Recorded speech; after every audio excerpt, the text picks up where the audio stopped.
Yeah, it's our time to shine. Show that's the kind of state of mind you gotta combine with hard work and time. You gotta climb to the top. Don't let yourself drop till your heart stops. Let this beat rock. Got a new clock and a new stock for this new rock. Just let your mind loose from the new stock. Drunk off the goose, thinking that I'm too pop. Getting caught with a few thoughts cause I'm too lost. Off the speakers can't even handle me. Giving what I got, nobody's gonna drain my energy. And I will never stop, I'm motivated by enemies. Setting up shop so everybody remember me. And no, I am not going through life regretfully. I'd rather work non-stop, what they call incessantly, than work some more job just to live life pleasantly. Already got lost in my mind, not a fantasy. I'm getting with a forgotten soul, so stop, drop, and roll. You lost all control and pop off your ball. I got squat, I fold. I'm not bought, I'm sold. My stock rocks, it's gold. Hey, knock, knock, she home. It's shit, talk to close. I ain't stopping though. It's hip hop, you know, or is it rock and roll? I'm not dropping down, no, my pocket's grown. You can't stop the show, so get rockin' on. So let me break it all down for you.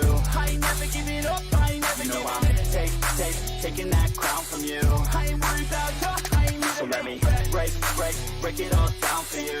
I ain't never giving up, I ain't never giving up. I'm taking that crown from you. I ain't worried about you, I ain't here to make plans. And welcome to the Iris Podcast, guys. We are here to preview the Season 2 finals. I am Ski Free Yeti. Joining me today, we have Nick Saul, Captain of Illusion, and we have Thuggington, Mod, and Captain of Alta 4. Guys, it's been a hell of a season, and it is now culminating with the finals tomorrow night. Exciting. It's an exciting time, guys. We have two teams, and at the beginning of the season, we had the preseason tournament, and it was Otaku. Took it down. And then we have pretty much the team who everybody viewed as the favorite going into Season 2, Gravity. Guys, it's going to be amazing, but we had some action last week we need to talk about. Sure. So we're not going to let that one get away from us. We're going to spend some time talking about the match that was featured last week, and that is the Otaku and Solo Cup match. 2 seed versus 3 seed, and looking at the predictions, a lot of people looked at Solo Cup as the favorite going into this one. And we're just going to kind of break it down here, guys. It ended up being a 4-3 win, map 7 for Otaku. And I have to say, obviously when we're looking at the caliber of player on Otaku, I don't think anybody can doubt that Smugs is an incredible player. Like, he's the MVP of the community. Let's be real here. He showed up this season insanely, but if anybody you've had for some reason doubted his player talent level, watch that VOD. I don't want to say single-handedly, but he was outright oppressive on Solo Cup. And quite frankly, it ended up resulting in Grumpy Pants pretty much not being a factor. I have to get the take from you guys on this one. It was such an interesting match. Yeah, I actually, Impers, the benevolent Impers, gave me some stats. He watched the VOD back and he did some counting. There was at least 10 different instances where Smugs had 3Ks. 2 times with Bastion, the rest were with Pharah. And 7 of them came within the last 2 maps. Mm-hmm. So you had somebody that got better as the match went on. And when you have that many instances of popping off with a 3K, how do you counter it? The kid's Pharah is nutty. And it's not even nutty in a sense that, obviously 3Ks, that he's such a good job of avoiding damage. He does such a good job of putting himself in a position where he's not going to get taken advantage of. And the rest of that team does a fantastic job of enabling him and giving him that space. And what was amazing to me, there was one match on Rialto that sticks out to me most of all, because Solo Cup ran a bunker there. And bunker Rialto, a reasonable defense, not a horrible play. Sure, right. And honestly, against a team like Otaku, bunker is not a bad choice. It isn't. But Smugs broke the bunker basically single-handedly. Right. Like, he got an angle, he annihilated them. I mean, we can sit here and tell this guy how amazing he is, but I mean, Nick, I mean, obviously you got a good look at the match too. I mean, what about from the Solo Cup side? I mean, what was shining for them? Obviously, they had a hell of a match too. I don't think anybody's doubting that. Right. I think for me, like, it's just the tank play. Being a tank player, I always kind of focus a lot on the views from the tank players. Light Rose, it's an unfortunate loss, but I mean, he still played incredibly well. Um, Light Rose for me stood out for Solo Cup. There were a couple of big bombs that came from Geos as well. Hmm. So I mean, he's kind of a bit of a standout there as well. But it's as you guys kind of mentioned, they couldn't figure out, or they tried to figure out the Pharah, and there were certain instances where it looked like they were going to, but they just couldn't crack it completely. Mm-hmm. And I think that really is what kind of helped Otaku get that win in map 7. Yep. Absolutely. 100% agree. No, you're not wrong. I mean, one thing that stuck out of my head too is not only the play from the usual suspects on Otaku, like Jack was his usual incredible monkey. I don't think anybody expects anything less from Jack at this point. Right. And their supports are great. We know their supports are great. Klopsy, I think, had their best game of the season. Yeah, Klopsy did fantastic. Hanamura was the Klopsy show. You would hear it in the comms. I think he had 3 or 4 boops on defense on point A as D.Va. Just not a thing you see often. Really, No. any boops as D.Va, but he had like 3 or 4. He had an incredible game. Right. And honestly, like a lot of people had pointed out in the past, maybe there's a concern with Otaku, their off tank line. Are they peeling as well as they could? We saw it early in the season when it was hurting them when they were relying a lot more on Freedom or Evo as one of their DPS to carry on that sniper. We don't see that anymore. Now they have Sif, who is also doing a really good job, but it wasn't really working because it seemed like the peel just wasn't fully there. Because basically, Right. Klopsy had a choice: either peel for the uber aggressive Yojak and Smugs, or peel for Freedom. And you can't do both at once. You just can't. So I don't know. It was a fun match to watch. Like I ended up producing it, and both teams were so good. I will say when Solo Cup had them in goats, they won. Sure. That seemed to be the trick. When they had them in goats, they won. But that said, Otaku stopped using goats when they realized that they could just dominate with a So I don't know. It was an insane match, guys. The VOD is available on the Twitch page and should be up on YouTube fairly soon if it's not already. Yep. Go check it out. It's a hell Pretty of a sure it is, match. Again, 4-3 to Otaku, who advanced to the finals. Great season, Solo Cup. I know I dabbed on you early on this season, and I got a lot of grief for that one. But guys, you had a hell of a season after that. You lost one match after that day before the final or before the match playoffs. So hell of a season from you guys. You have nothing to be ashamed of. Big congrats. Yeah, for sure. Big congrats. season. So we're gonna go to our next match here. It's Gravity and Harmony and Chaos, and this one is again another 4-3 and a hell of a 4-3 at that. But Gravity, the 4 seed, pulls off the upset over the number 1 seed. And Doug, did I lose you there? No, everything kind of like, whoa, did you lose me? Can you rejoin the call? Working through Yeah. some technical difficulties. That's just one moment here.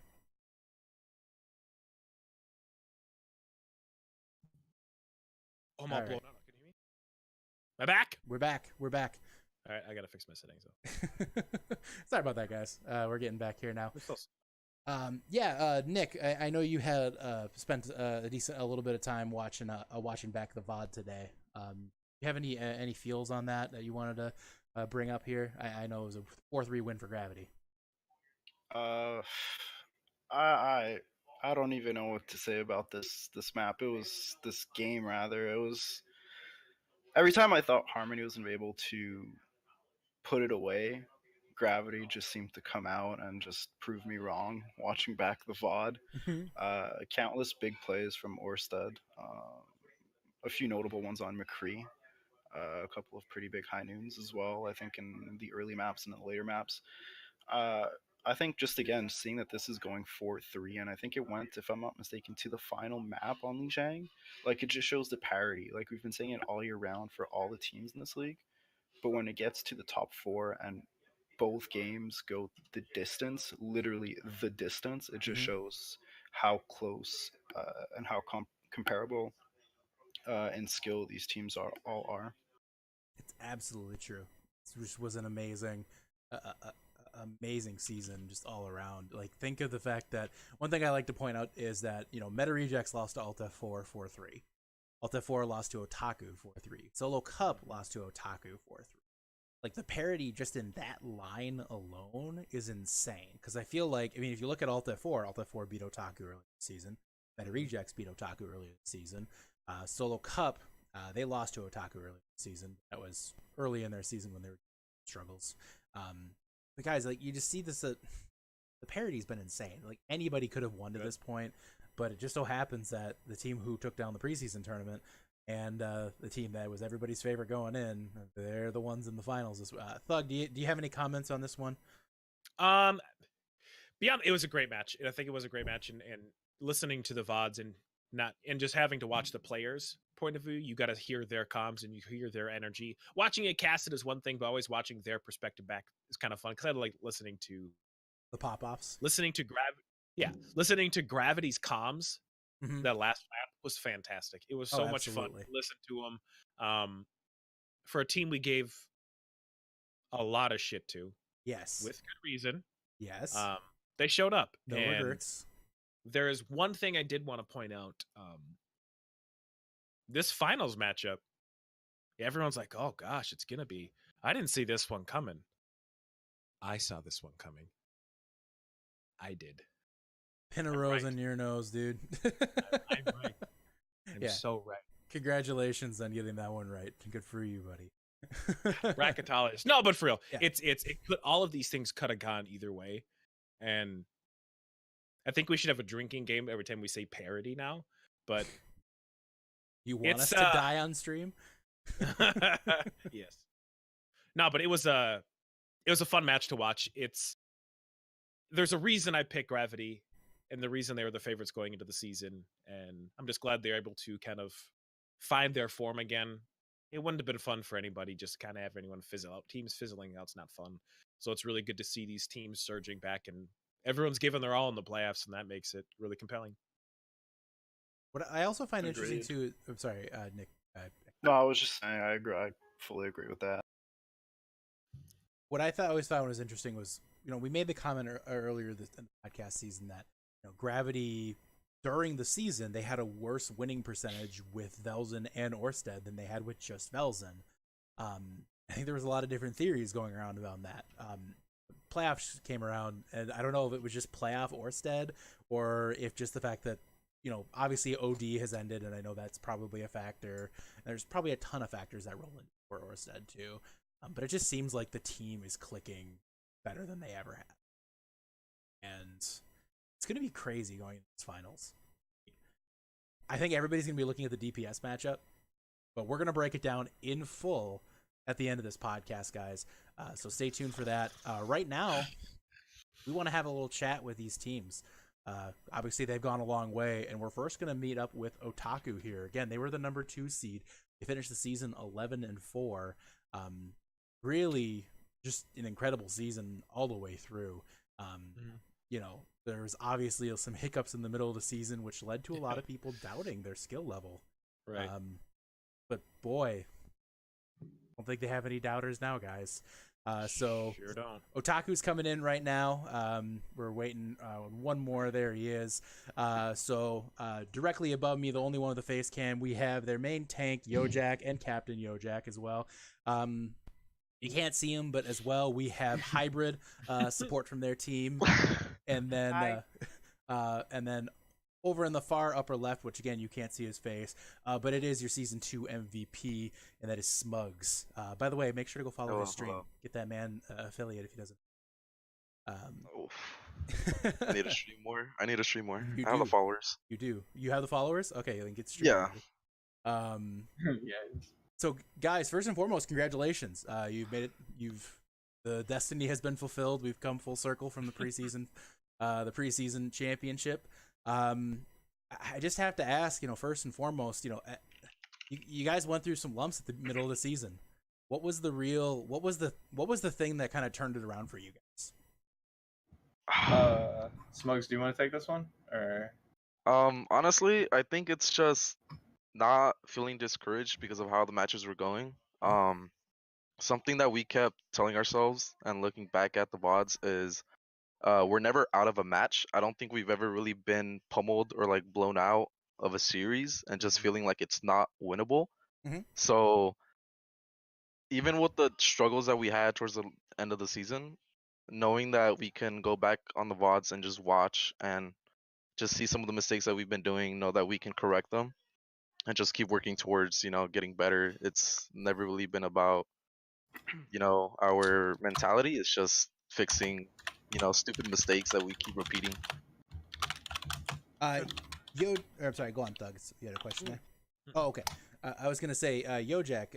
Obviously, at the beginning of the season, I think a lot of people, especially because of your shining in the preseason tournament, you immediately stepped into the forefront as kind of a tank, as kind of a leading tank. Now, obviously, as the seasons come on, we've seen a lot of tanks step to the forefront here. Do you feel like it's been more of a motivation for you because we're seeing all these incredibly talented main tanks? Also, hi, Baby Thug. Hi. Aw, Oh, that's so Aw. cute. Oh my gosh. baby fever. All right, sorry about that, guys. Small interruption. Sorry. That was adorable. Okay. No reason to be.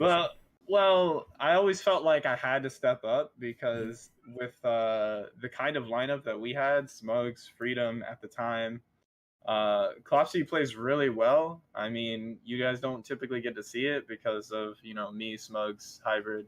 We're typically in the spotlight, but he's always been there. He's always been that good. He just hasn't really, came to the forefront with it.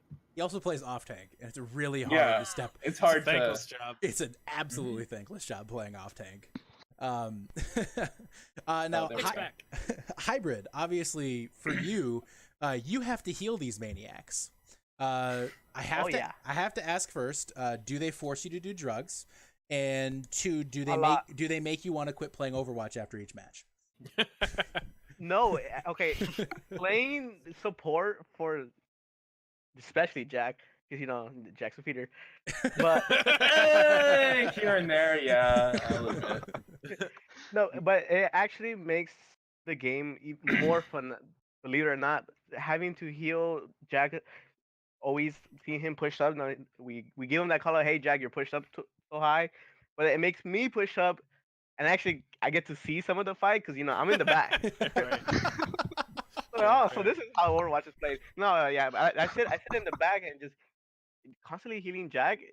It feels so nice when you have a lot of heals at the end because of your tanks, and it's nice. Nice. I love healing for Jack and Klopsy. Thug, I'm gonna pass it to you for questions now. Yeah, biggest ones for me, gaining so much steam after the preseason tournament, and really, having one loss against. What was your first week loss? Gravity. Okay, just making sure. Oof. Cough, not everyone's again. Cough. Not again. But and gaining so much steam, how did you guys cope with that? As winning that much, you have set yourself a really, really high, set a high bar for yourself. Mhm. When your first loss came, how was that? How did you, as a team, take it?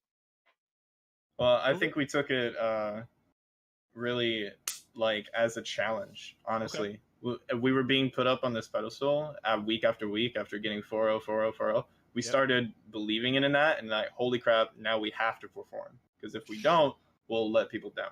Sure. So, okay, it was all the way up until that Alta 4 game. Hey, Thug. I wasn't there, so it's funny because you're talking to two people who were on teams who beat you during the regular season. Now, granted, obviously, we're not playing tomorrow. You are. So, yeah, well, there's always week 14 for me, but that's about it. I have to ask too, guys, because it was just kind of obviously the mid-season with what happened with Freedom leaving the team that definitely left, initially when people looked at Otaku, I think Smugs, no offense, but you were kind of not really spoken about compared to Freedom, because Freedom just shined in that preseason tournament. It was the Freedom and Jack show. Yeah. Right. But obviously with what happened with Freedom leaving the team, and then kind of as the season went on, all of a sudden people were like, well, wait a minute. Like, we spent a lot of time talking about how good Freedom was. We've completely forgotten the fact that there's this Pharah or Genji or Reaper or McCree or all the other things you play absolutely annihilating us. So yeah, I'm just kind of curious, like, you know, when that midseason kind of breakdown happened, what was going through your head, Smugs, kind of stepping up into this more of a leadership role that you've, I mean, not to diminish Yojak's leadership, obviously, but you've kind of stepped in and taken a really strong leadership role with that team, and then obviously bringing in Sif. Just kind of tell me what was going on in mid-season there with that lost, what was going on through your team's head and stuff. Okay, so with the whole Evo thing, and with Evo, like, I know there were like issues, but like me and him were still friends. We Yeah. actually just played a couple days ago, Mhm. late at night comp. So that kind of happened suddenly after the Alta 4 match. Um, I want to say it's been brewing, but I think it's just more about him and like where he is and like that point of life. He just didn't want to compete. Um, I think me and Jack have always kind of shared the leadership role since Yeah. like the beginning of the season. Yep. No offense to Jack, I love you, Jack, but he's not as good as Yeah. talking to people. You know, like I don't, As you can tell. I don't want to say like sometimes he doesn't know how to word some of the things he tries to say, and they come off as, you know, something else. He's intending something else. You know, Too real different for me, bro. intentions. Um, so the way we kind of had it with Jack is in terms of like player relations and like having meetings and things like that, I kind of did the talking. Um, in game, it's more split between both of us. We call different things. It's not one overpowering the other. He finds the scrims, he does like all that managing, while I kind of just make sure all the players are okay. So after we had that meltdown, it was kind of just like having a meeting with everybody on the team and just, you know, asking how everybody felt. Because the Evo thing was so sudden, we wanted to make sure that nobody else was feeling a certain type of way in terms of playing with the team. We wanted to make sure everybody was still on the same page, that we all still had the same goals in mind. Um, Once we got through that, it was a matter of finding more players for the team. Having Evo as like the seventh player and having like a smaller roster, now having six, it was pretty much impossible to scrim. We Sure. couldn't get six people on. So after that, we scrimmed less and less up until I want to say the Harmony game. We finally got two scrims in a week, but it became really hard to just play with a team. It's kind of why we rushed the Sif and Panda pickup. We kind of needed bodies, Mhm. and knowing that we had such a good start to the season, we kind of had a buffer in terms of standings. Right. So we knew that if we just picked up two players, we can kind of take the time to, you know, build synergy, get to know them, play more than just scrims, other games as well. Mhm. And then yeah, just day by day, it just kind of grew, and eventually, yeah, we got here. Obviously worked out pretty good for you guys. Yeah, I think it's working out. Yeah. Nick, do you have any questions you want to ask right now? I'm gonna ask probably a bit of a spicier question. What sets you apart from Gravity? I Hybrid. What sets us apart from Gravity? Hybrid, Yeah. hybrid was chomping at the bit on this one. Oh. Dive. Dive. We played. Yeah, in my opinion, we played. I don't want to say better because I don't want to say we're better or add labels to it. But I think we played dive more coordinated than them. Okay. And go ahead. Go ahead. No, you can finish. Finish. Smugs was just like shit. Oh god. Oh god. No, just kidding. Go ahead, Smugs. All right. Honestly, I think we have the better monkey. I don't think anybody on Gravity can play monkey to the level that Yojek does, besides maybe Velzen. But if Velzen makes a switch to monkey, then I think that just hurts their DPS lineup. I know Bubbers can play DPS, but I think he can help Orsid take on both me and Sif. I just don't see it. Velzen Monkey. I've never seen it. I Okay, kind of want that's to funny. now. I'm actually kind of curious. Yeah, he plays main tank quite a bit. I've seen it. We've Nice. scrimmed a lot. I've seen his monkey. So unless Velzen goes monkey, then I think our dive just wins. Without context, that's really upsetting. Wow. I have to ask now. I'm gonna go actually back to Yojak here. We talked a little bit about Klopsy. Obviously, we talked about the fact that he hasn't really been given much credit for what he's done for the team, and we definitely, that was kind of a coming out performance for Klopsy. Definitely. He finally got some notoriety, and it could just be that was what was needed to finally get him in the limelight to absolutely freaking be badass as hell. Tell me a little bit about like let's talk about some of the lesser talked about cogs in your team. Let's talk about like Pixel Rocket and obviously Sif and Panda. They're new to your team. Let's talk about what they kind of brought to your team as the season's gone on. Well, Panda, he typically switches in and out with Clopsy on the off tank role.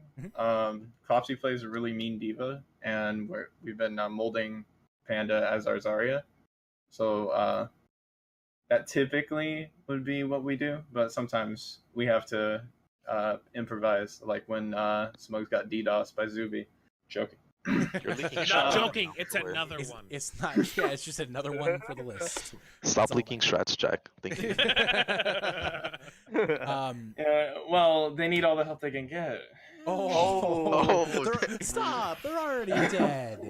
I mean, guys, Gravity's gonna be in here in a bit, and they're gonna throw spice at us. So No, We're gonna I throw spice appreciate it. at It's it good for first. the viewers. The Alright, viewers alright. love it. So but yeah, back to that. Panda, I talked about him. Pixel Rocket, he doesn't get enough credit. Hybrid is typically in, but when Pixel Rocket's in, I think he does make himself known at times. And Sif plays a mean Sombra. yes, he does. Yes. He So does. He does. can't wait. His Genji does not suck either, by the way. I've seen his Can Genji confirm pop does off. not suck. Yeah, can confirm popped off on us multiple times on that kid. Another one we haven't talked about today, a hybrid. I'm going to ask about you about it because you heal a lot with them. Is Fluffle. Fluffle. Kind of talk about what Fluffle brings to the Fluffle Puffs besides A+ name game. Tell us a little bit about what Fluffle brings to the team. Fluffle, super underrated player. He's not someone who like you see a lot in the Tranquility chat. Like he never goes in there ever. He never plays pugs. So like when people talk about like Fluffle, like who's Fluffle? I've heard a couple of people say who's Fluffle in pugs, and it makes me upset that people don't really see Fluffle. Fluffle's fire. I mean, he definitely got a lot of respect as the season went on. He's an all-star, and he was number 2 in the best support voting. Right. So He people. also got. Oh, go ahead. I was just saying. No, you go. Fluffle, if you pay attention to our comms, whenever we play goats, you always hear him. Oh, I don't have amp. I have amp in 3, or I'm gonna speed, and then Jack hits an insane shatter. As soon as you hear Jack shatter, you hear Fluffle speed. You see Fluffle amping up speed and switching to speed. When I play really far back, I can trust Fluffle to do his role as Lucio to like support the team. And when I have Fluffle on Pharah, not on Pharah, on Mercy, when Smugs is on Pharah, I know I don't have to really pay attention to Smugs. Right. Because Fluffle does his job. The best Far Mercy combo in the whole community, Well, without and question. I think the best part about it and watching the VODs back and playing against it so much is Smugs. I'm going to talk about you like you're not here. Smugs does a really good job of playing a position where his Mercy isn't vulnerable. Yeah. And we all know with a pharmacy without a Pharaoh without a pocket, excuse me, is easy pickings. It's a 3-shot on a shot. So it's easy enough to do. But he does such a good job of keeping his Mercy in a position, and that's up to Fluffle as well for playing in those spots where he's not going to get picked. And it's insane. It's frustrating. It's His peel is very amazing though. I can count on Fluffle to peel for me. If I ever ask for peels, you see Fluffle doing 180. what? Yeah. Wall ride, super insane. Come, boop, leaves. And then Yeah, Time she out. just comes out of nowhere. Your Lucio peels? Yeah, you didn't know that? Yeah, Mix? he's just not like Take Mix. notes! Mix just feeds. He Take doesn't. things down! You can boop if I don't, in the back line, not just in front. Yeah. I just also want to mention Fluffle's a cool dude. He's just really chill. I queued with Fluffle and Comp, and that was a very enjoyable experience. So I have to ask one last question here, guys. We're gonna wrap up and bring in Gravity in a minute here. But just obviously this has been building up. Your opponent is Gravity. They've a ton of respect to that team, and I know you guys have a ton of respect for Gravity too. I know there's nothing but respect, or mutual respect for each of your teams here. But tell me, when you're looking at Gravity, I kind of want to hear from each of you here. Who is one player in particular that you're like, okay, that guy right there, he's going to be a problem? And I want to start with Yojak. Well, as main tank, I gotta say NPC, right? I mean, unless he playing off tank for some reason. Wait, when you guys played feature match, I was like, it's not on main tank. What? I think he plays Diva for their dive comp. Yeah, Dimtree jumps to the monkey. That's a little NPC. You gotta get good at monkey, man. But yeah, that's what I'm gonna be paying attention on. As long as I can win that main tank war, I'm gonna be giving my team an edge. Hybrid, what about you? You're looking at one player on Gravity. What is it? Who catches your eye? I'm gonna have to say Vilzen because Genji. Yeah. Big counter to me. Yeah. No shit. I hate. But I'm also giving out a warning because I don't know if you guys noticed, my sleep darts are pretty insane.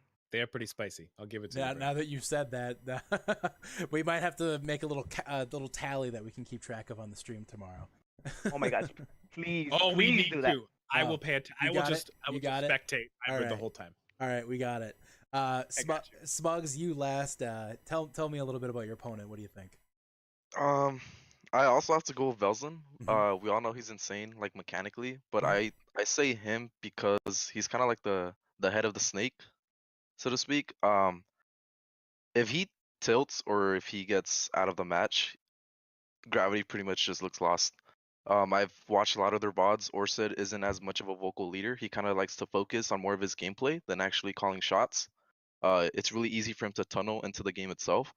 But with Velzen, the dude's calling everything. He's so involved. Like it's like I can tell you from experience too. It's hard to play insane while also talking 24/7 for 2 hours during a series. And Velzen's just really good at that. I think if we can just rattle him a little bit, I think we could win this. It's going to be a great match. I'm excited to watch it, guys. Three of you, best of luck tomorrow night. I can't wait. I'm excited to watch it. Thank you very much for joining us. You guys can go ahead and drop the call now. We'll be bringing in Gravity in just a minute here. Thank you. Yeah, thanks again, guys. See you, boys. Bye. Thank you. Good luck, guys. So that was Otaku, everyone. Obviously, again, nobody's discounting their amazing season. They're coming in. It looks like, despite the higher seed, according to predictions right now, they're coming in as the underdogs. Right. It's weird. It is weird, but they've kind of... I think a lot of people saw those losses late in the season.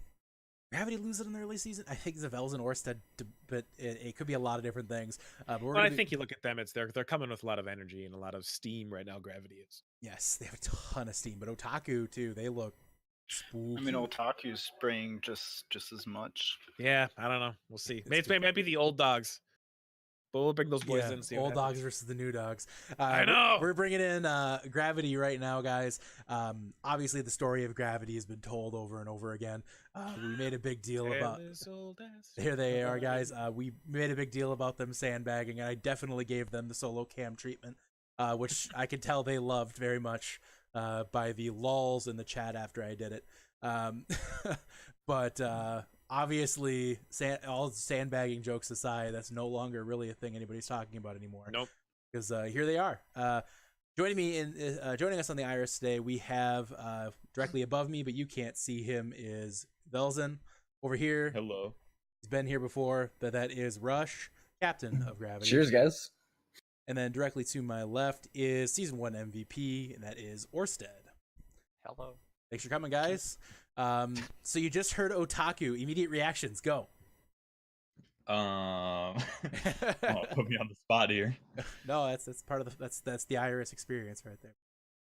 I would have to say that you guys were saying how they seemed to be a bit more the underdogs. I wouldn't underrate them so as much as you guys did. I think we're fairly evenly matched. I think it's the perception of underdog that I seem to be getting from a lot of people. I think it's going to be a Game 7 situation again, just because that's the way this playoffs have gone so far. For sure. So Gravity again. You guys, it seems like both of you guys had very interesting seasons. You know, Orsted, I want to go to you first. You had a very interesting season because you spent about half the season not able to play.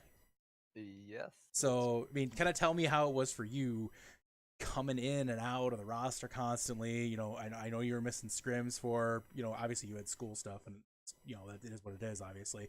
But, you know, tell me kind of how it felt kind of coming in and out of the roster so for you, what was kind of going through your head every time you got back into a match. It kind of sucked. It just like felt bad, honestly, not being able to play with the teams. Like, I mean, I've been with this team for like quite a while. Like, I'm good friends with a bunch of them. Mm-hmm. So just not being able to play, really not what I wanted to be doing. I really wanted to play, but I just couldn't ignore school and work at the same time.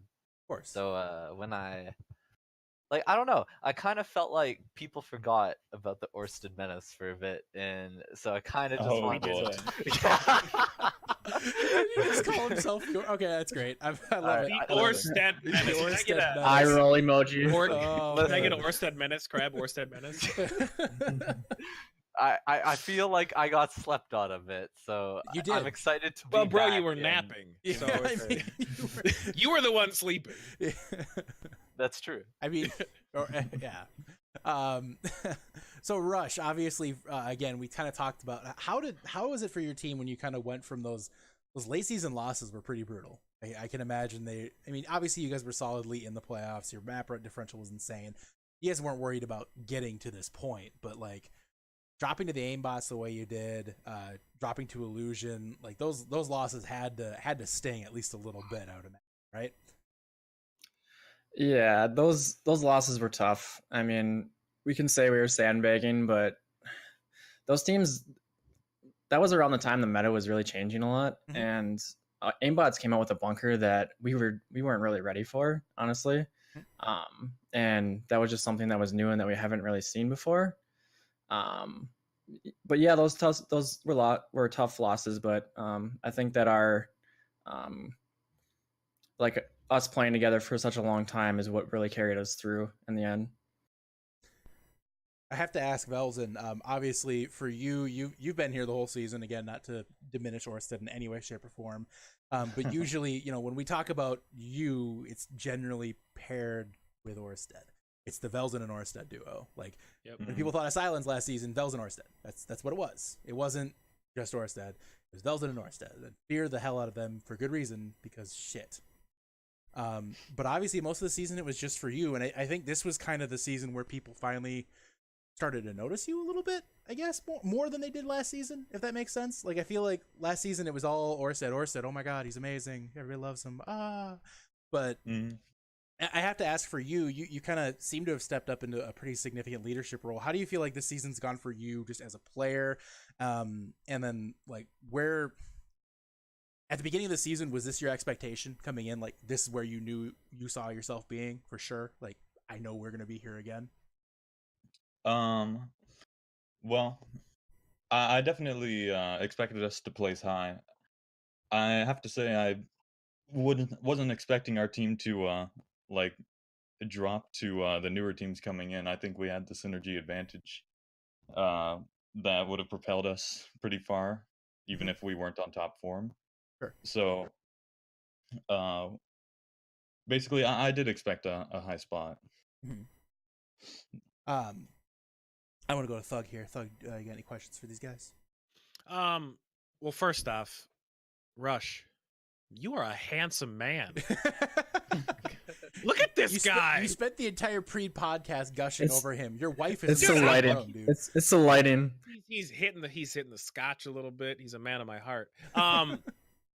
No, but what we talked a lot about kind of how these synergies within the team work. How was it for you guys adding a few new pieces this season, having to kind of rotate out a few pieces until you got Miki? Is it Miki? Miki Mish? We just call her Mish. Mish? Yeah. Mish in there. How was kind of acclimating some of these newer faces with a team that's already existing? How'd that go? It was pretty easy, honestly, for anybody that's been around or knows the story of Silence since season 1. It's our team kind of went through a lot of different phases with the members. We had some people leave and form edgelords who eventually ended up leaving the league altogether. Remember that meme? Yeah. Should bring that one back. That's a good one. And we lost some people from season 1 to season 2. David Kong was one of them. Rip David. Yeah, R.I.P. David Kong. But really, a lot of us, we play a lot of Overwatch and other games together. Like, we've all become really, really good friends, just outside the community too. So what we were looking for in new players is just people that we could get along with too. I mean, people that are chill and can just play the game without getting super toxic. So we found an old bald guy, a Mish, and like you guys said, a weeb. So that completed our roster. The perfect trifecta. The Nothing- perfect trifecta. It's the Triforce. Nick, I want to go to you for questions here. My question is kind of in line with your last question to Velzen Yeti. Yeah.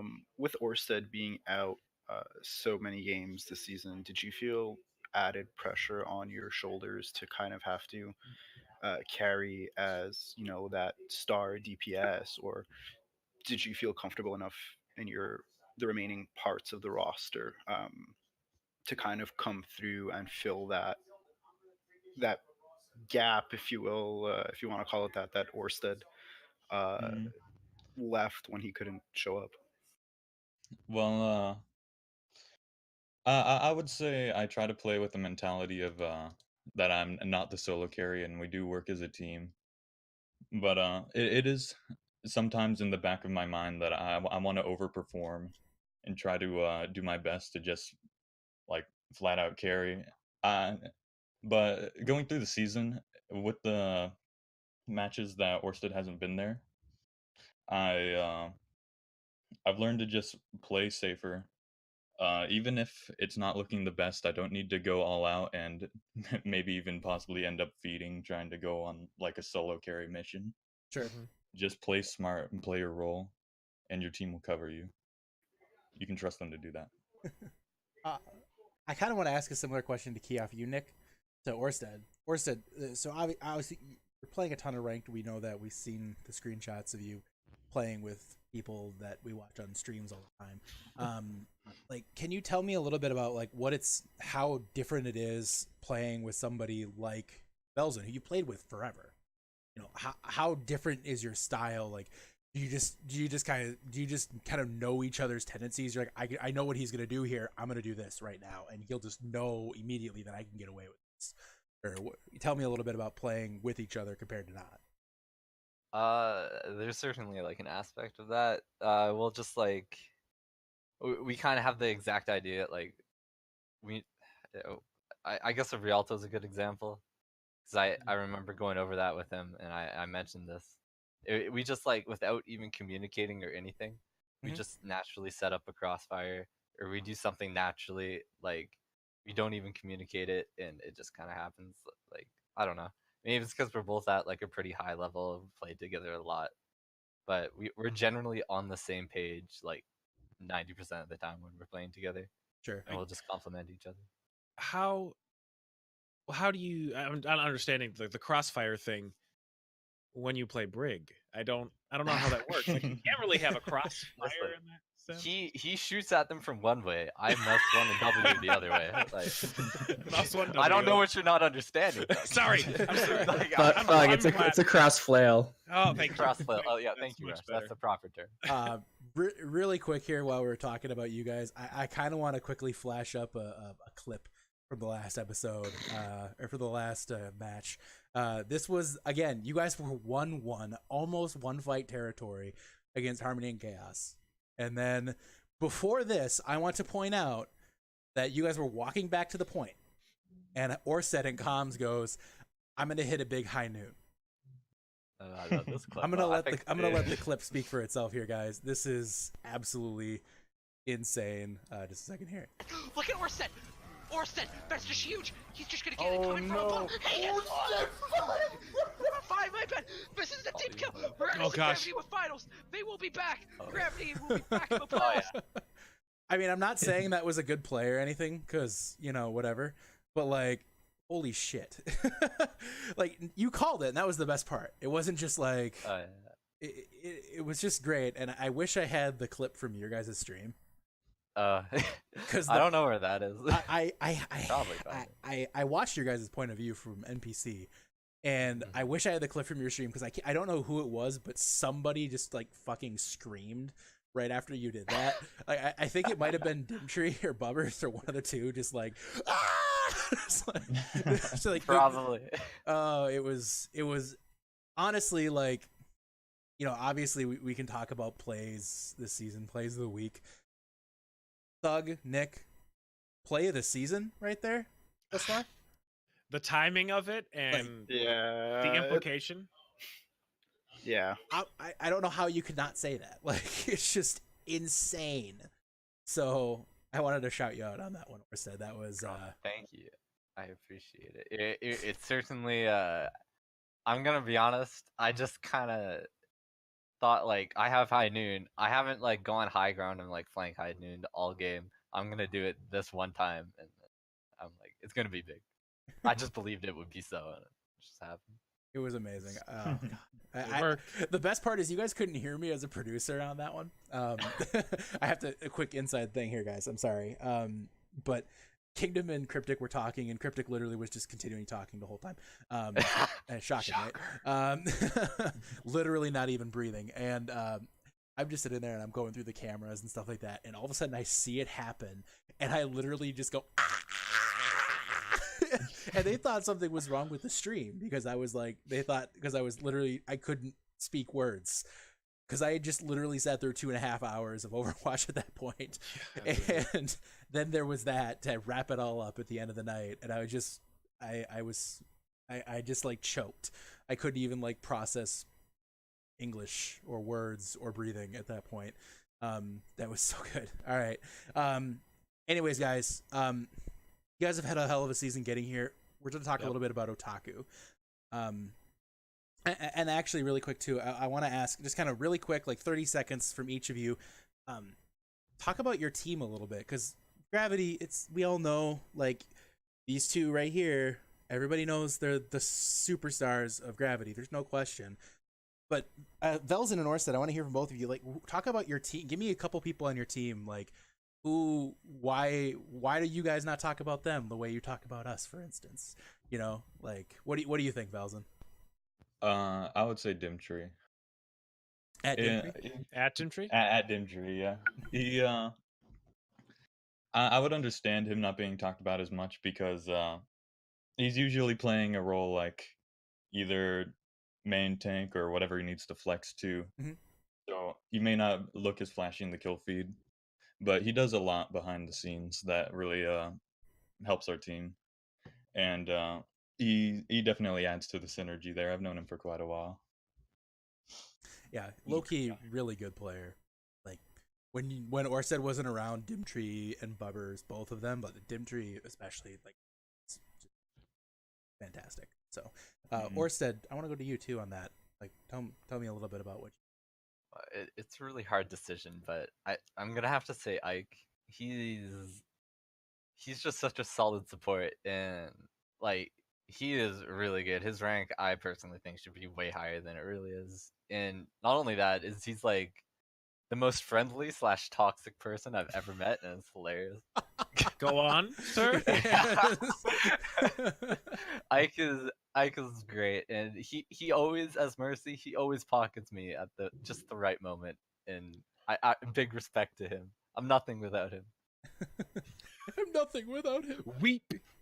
That was actually pretty great. I think I just got sent the point of view from you guys. I'll wrap. Tell me when you're. Yeah, I have it right here. I want to watch. I'll watch that to end this segment with you. I want Rush, you too. Who do you think? Like, tell me maybe an underappreciated person on your team besides yourself. So I was actually gonna say Dimtree and Ike, but since these guys stole my thunder a little bit, I'm gonna go with Gordy Mack. The Gordy Mack, the one and only Gordy Mack. He's just somebody that's been with us since season 1, and he'll do anything that you ask him to. Like, he's a great team player. He'll play off support, main tank, off tank, and he he can play them all at a pretty high level. So I'll go Guardy Mac. You guys have a fantastic team. There's no question. Tell me a little bit about your opponents coming in. What is one thing that you guys? I'm going to steal Nick's question here that he gave Otaku. Name something that you guys do better than Otaku. I'll chime in. I'll say flexibility. Okay. I think we have our bases covered more in totality. I see that. Yeah. Yeah, I can see that. Velzen, when you're looking at Otaku for tomorrow's match, what's one player in particular that you're going to be keeping a really close eye on as you're playing this match? I mean, I guess it's what you would expect me to say, but I'll be keeping my eye on Smugs. I can't let him run rampant on the team of playing Pharah. Mm-hmm. I know if I let him do whatever he want, if me and Orsted let him do what he want, then he can really wreck our plans. But thankfully, we're gonna keep a close eye on him. Rush, what about you? What are you thinking? I'm gonna say Yo Jack, Mm-hmm. but I'm not gonna say why.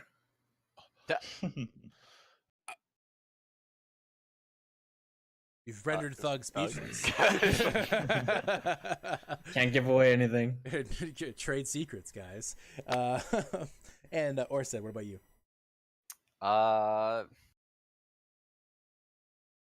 Is it toxic to say nobody? Oh, possibly. It is now because I decided it is.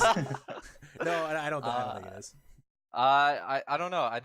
There's nobody that really stands out to me. I just think they work great as a team, and I'll just It's not talk. It's like I feel like if you take one component out of it, like if you can just eliminate any one component, we're good. It's a very safe answer. Very safe. I know. Yeah, to chime in real quick again, Otaku is just a really well-rounded team. Like you have Smugs on DPS, Yojack on tank, and Fluffle on support, and those three players, I mean, we all know what they can do. So I know. Now, I'm sorry. Go on. Sorry. Go on. Thug. No, you go. You go. No, you go. You go. Fine. Okay. So I'm trying to think strategy-wise. I think the hardest part, and my only question is for Orsted and Velzen is, I know last season your semifinals you paid Tim to throw the lobby. What's your plan? Do you have a pocket? Do you have somebody like a hand in somebody's pocket this time? And do you plan on actually showing up in the finals this year? Wow. Oh Holy shit! Oh my god! I mean, nobody like watching a 4-0. I don't know what you're talking about. I don't remember the finals last year. I've deleted it from my memory. Probably. Even though Courage keeps sending me that clip of him headshotting me while I'm invisible every freaking day, I have that saved somewhere. Let's have a look. Oh no way! Oh man, I should not have. No, I kid. Yeah, obviously. I want to show the clip just to kind of end it off here, just because it's a good little pop off, and I love little pop offs like this, guys. Follow Online NPC at Twitch, by the way. Tell me when you're ready. Oh, that was it. Okay, all right, we full send, boys. Land. Yes. Oh, let's go, dude. Fuck yeah. Oh! I'm gonna push up and wall them off. Push up, play of the week, play of the week. Oh wait, maybe I could have. I don't know. Okay. Tell me when you're ready. Oh, that was... Honestly, it was really great. Who was that was just screaming, by the way? I think that was Blubbers. I was saying yes. Okay, all right. I had to ask. I'm sorry. The three of you, really good luck. Looking forward to casting your match tomorrow. I know Thug is with me on that. It's gonna be I'm excited. It's gonna be an absolute blast, guys. Best of luck to you guys. And we will say goodbye at this moment. We will see you tomorrow for the telecast. And the three of us are gonna preview the match. All right, thanks, guys. Good luck, boys. Good luck, guys. Good luck. Thank you. See ya. How do I leave? Oh, no, I'm still here again. Everyone be quiet. Everyone be quiet. Oh. I was just waiting. Velzen. My Discord glitched. Oh god. All right. So now that those schmucks are out, let's get down to the nitty-gritty here, guys. So obviously both teams are pretty confident, wouldn't you guys say? Yeah. Yeah. I mean, with good reason. They're both so good. Yeah, rightfully so. Absolutely. So we have the map pool that I kind of want to spend some time looking at a little bit here. And then I obviously navigated away from it. So let me do that real quick.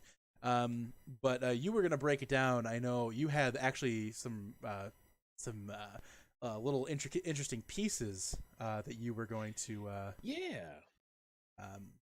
talk about here, Thug. So now, thank you again to Spooderman for giving us the regular season tallies. It's really nice to see, and it's no surprise Otaku was absolutely dominant on Escort and Hybrid throughout the regular season. 86% win rate on Escort, and Hybrid they're at 71%.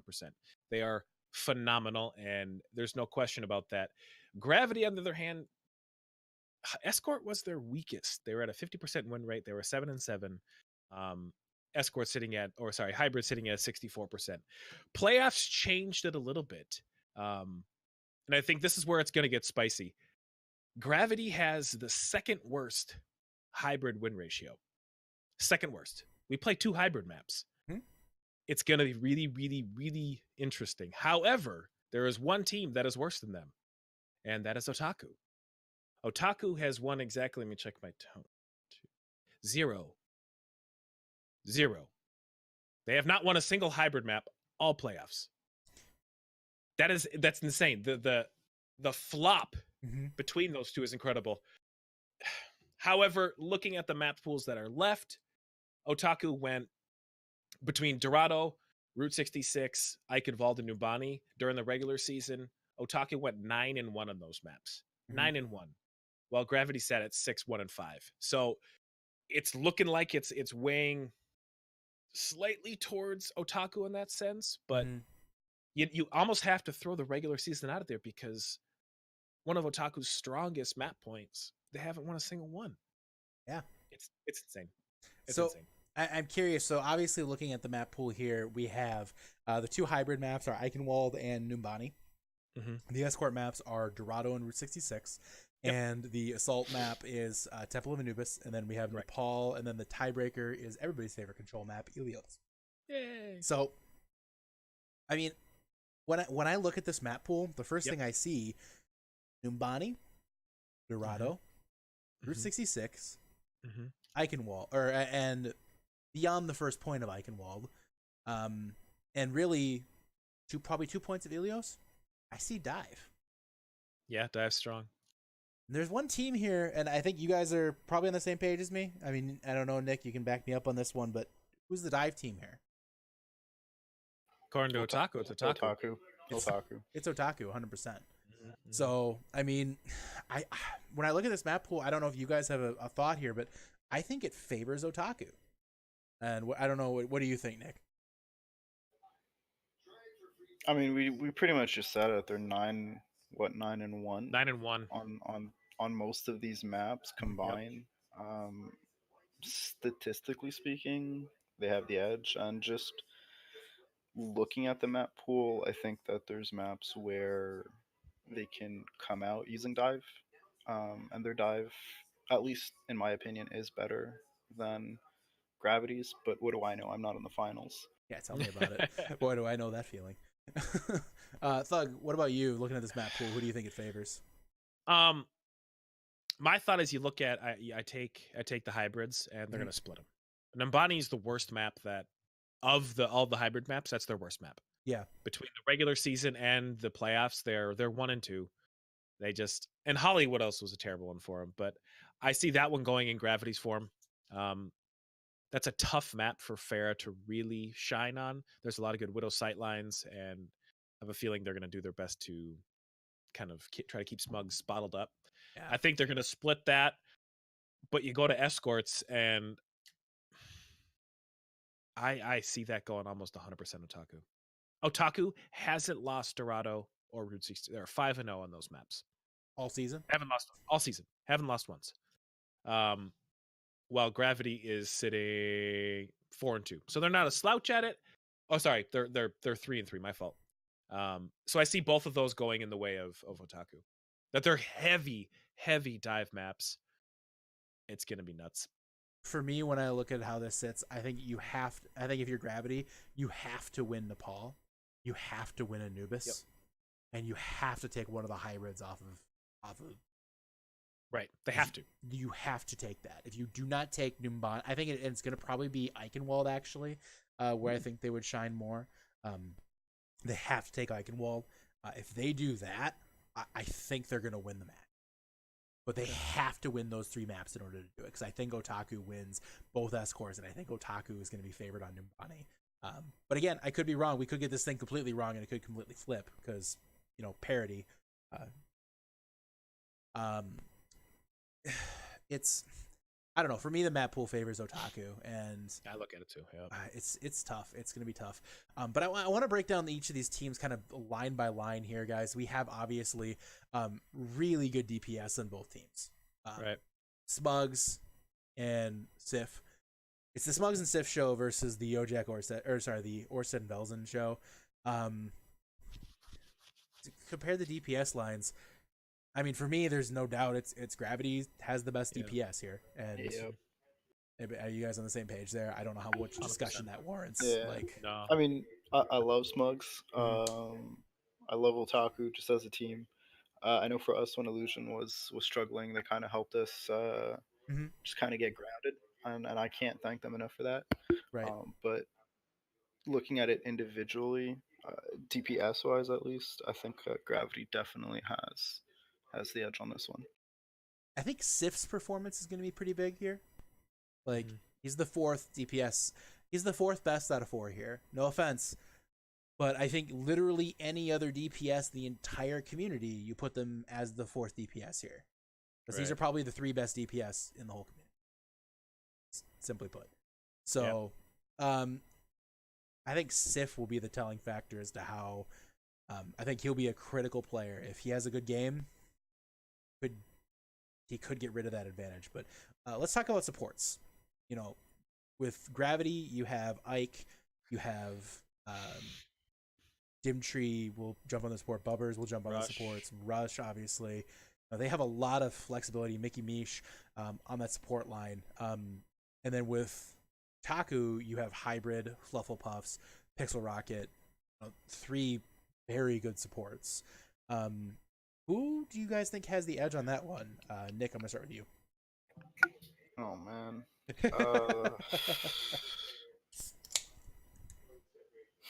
I think Otaku has just a slight edge. Yojak's really aggressive, and his supports managed to get him out alive in so many situations where maybe any other tank with maybe different supports wouldn't get out. For me, Otaku, just the slightest edge. Doug, what do you think? I'm leaning Otaku. Mainly on, talk a lot about Fluffle and Pixel, but mainly on Hybrid's Ana play. Yep. The kid's a nutty Ana player, and like he said, his sleeps have been really, really, really solid. And there's no better way to shut down a flanker than pop him the sleep dart. So I think it's Hybrid is the X factor in that sense. He's the one that pushes Otaku over the edge. I don't know if Gravity has a standout. Yes. On a player, they have a lot of players that can play it. They do, absolutely. But no, it's not a standout role. So for me, it comes down to Hybrid as well. I agree. Fluffle's amazing. We know that. Pixel obviously fills a very solid role for that team as well. But for me, Hybrid is one of their studs, and Hybrid has to have a game, and he needs to shine, especially against Orsted, because Orsted on that Sombra, we all know how good Orsted Sombra is.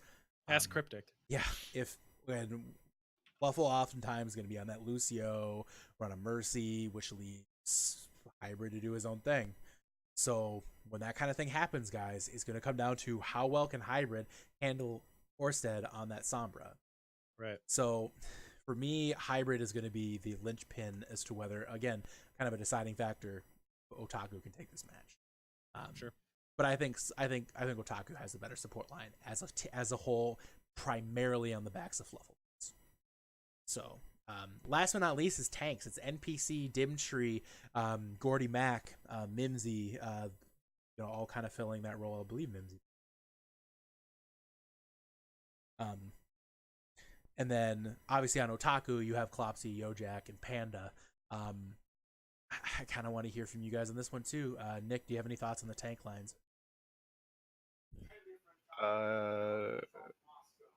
Main tanks, I think Yojak, just because you don't have to swap out Yojak for someone comparable like they do for Dimtree, who swaps in for NPC to play Winston, like Smugs, let's say, coming in to play Winston when Yojak can't play Winston and only plays Ryan, for example. Right. It can leave their DPS players or the other players to play the roles that they're more comfortable on. I do think that Gravity though has the edge in off tanks. What about you, Thug? Yes. I echo a lot of what Nick says. If it's Ryan v Ryan, I'm gonna give it to the big old bald man. Yep. But there's no comparison. Yojak is top 3 monkey players in the league. Top 2. Top 2. Top 3. Him and Dunzo. It's him, Dunzo, HQC. I'd say him, arguably Dunzo, just Savage. Actually, in my top cool. 3. Look at that. Aimbot. But that's nice. They don't get to talk about him much. They're talking about you, aimbots. Yeah, we're talking about you, aimbots. No. They're not even good. I kind of want to say push, but I know I can't. No, be decisive. Take a stand. Otaku. Thank you. Tanks, it's Dive, it's Otaku, and Ryan comps. I gotta give the edge to NPC. I think Yojak is a very good Reinhardt. His aggression sometimes gets the best of him. Yes. NPC is a more consistent Reinhardt. He does have those occasional feeding moments. There's no doubt about that. And he would admit that too. But he also is more consistently with his team in more of a defensive posture that allows his DPS to really shine. He plays much more of a complementary role than Yojak's Ryan does. Yojak, much more of an aggressive Ryan. But for me, I personally give the edge to NPC with that. But if I'm looking at tank lines as a whole, I got to go Otaku. Again, it kind of goes to Klopsy. I think the key thing will be Klopsy on the off tank. Klopsy has got to have a good game, and he's got to peel. He's got to keep his back line clean, because we all know, again, how good Orsted is on that Sombra. Klopsy has to have the best game of the season in order. So it's gonna be a hell of a game, guys. I just want to get the final predictions. It's time. Let's ask, what is the thing, or what is it? Best of 7. I'm gonna start with you, Nick. Let's go. Otaku 4-3. Taku. Bug, what do you think? Gravity 4-2. Is that what you predicted at the beginning of the season? I don't know, probably not. Not beginning of the season, beginning of the playoffs here. Your bracketology said be. Gravity. I did say Gravity. I want both teams to lose. No. No, I had a hard time with this one. I still am, honestly. I'm going to say Otaku strictly on map pool. If it was slightly on more fucking paper, it's on paper. I think Otaku has a slight edge. But if this doesn't go seven games or 7 maps, I will actually be very surprised. These teams are so evenly matched, and I'm fully expecting to be casting for 2.5 hours tomorrow, watching these guys duke it out for the championship. So I'm so fucking excited. It's going to be a hell of a match, guys. Tomorrow, make sure you guys tune in. Again, it's 7:30 Central Time, 8:30 Eastern Time on this Tranquility, Overwatch Tranquility channel. If you have friends who enjoy Overwatch, if you're active on other Discords, if you have a Facebook or a Twitter, get the word out, guys. We want to spread this finals out, get as many viewers as possible, so we can really show off what this community is capable of. I want to hit 100 viewers tomorrow. I know we can. That would be just hype as hell. Let's make it happen, guys. Get the word out for everyone. Get everybody tuning in to see this awesome match between 2 incredible teams. We'll have me doing some play-by-play. Thug will be bringing some analysis, and we'll have Kingdom doing some work in between maps, playing the Brenji sideshow type role for the commentary team. Guys, Dude, I'm excited. I know. Oh! Season 2 has come to a culmination, everyone. We are here. The finals are here, guys. Good luck to both teams. And for Nick and Thug and everyone else in the Tranquility community, we appreciate you tuning in today. And we will see you tomorrow for the finals.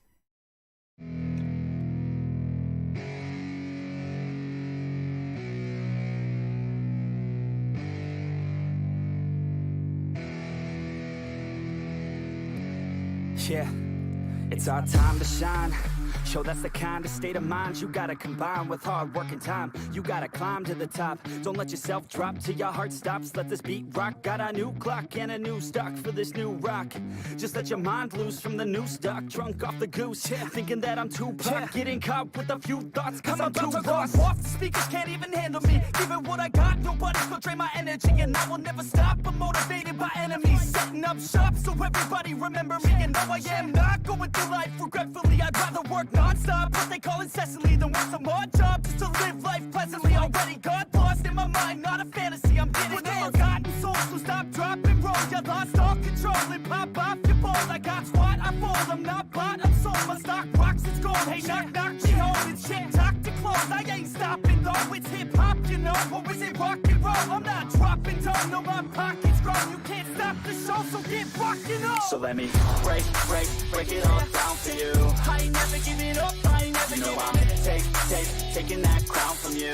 I ain't worried about you, I ain't never. So let me break it all down for you. I ain't never giving up, I ain't never giving up. I'm taking that crown from you. I ain't worried about you.